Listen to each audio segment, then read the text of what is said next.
We of course all know the amazing transformative potential of emerging technologies.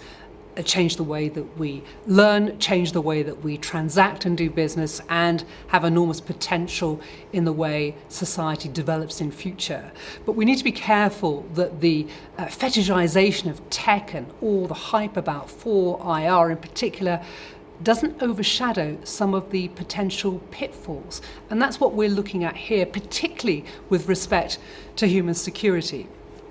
It's helpful perhaps to understand this new digital landscape through looking at four separate areas. For example, through cybersecurity and cyber attacks, artificial intelligence, through big data, and also through new tools such as the Internet of Things.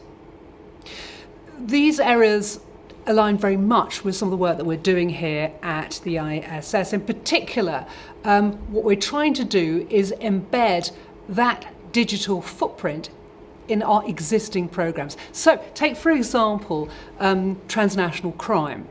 We're already seeing large numbers of criminal networks operating in this continent, and in South Africa in particular, the National Prosecuting Authority has identified at least 12 cyber networks that they believe have been responsible for some of these cyber attacks. Now, it may still feel fairly small scale at the moment, but the potential for scaling up is very much there.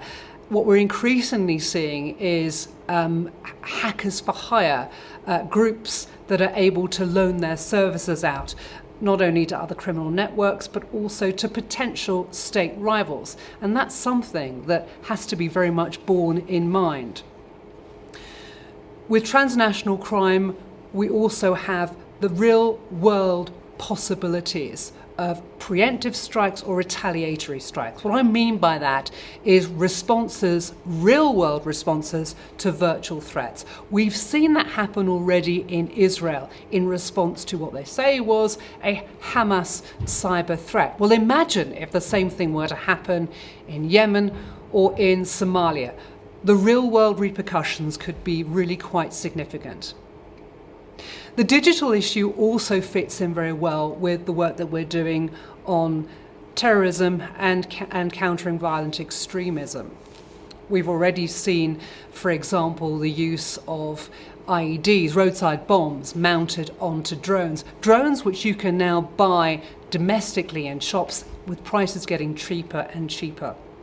We're already seeing attempts of this in the maritime industry, in particular in one or two examples we've seen in piracy attacks. But the potential for these otherwise benign technologies, shop-built technologies, to be weaponized is very, very real indeed.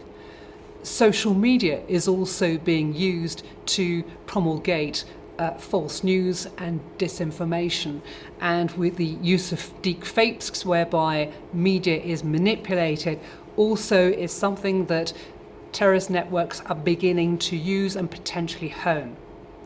3D printing, allowing the ability to be able to print your own weapon, also presents a very real threat, particularly in this part of the world where small arms proliferation is already extremely well documented. 3D printed weapons will be very, very hard to trace, very, very easy to conceal, and therefore it's an area that we have to have on our radar. With our justice programs, there are real possibilities about the use of open source material for e-investigations, particularly, for example, in high-profile prosecutions like at the International Criminal Court. But there's a flip side to that. As we rely more and more on open source and digital data to be able to affect prosecutions, those themselves become potential targets. So there's a lot of talk now in the industry and among academic circles about how do you actually try and safeguard that storage of important evidence and make sure that it doesn't get contaminated or corrupted. And what does that say about witness protection? After all, if it's possible to be able to out someone on social media, what safeguards need to be in place to protect that from happening?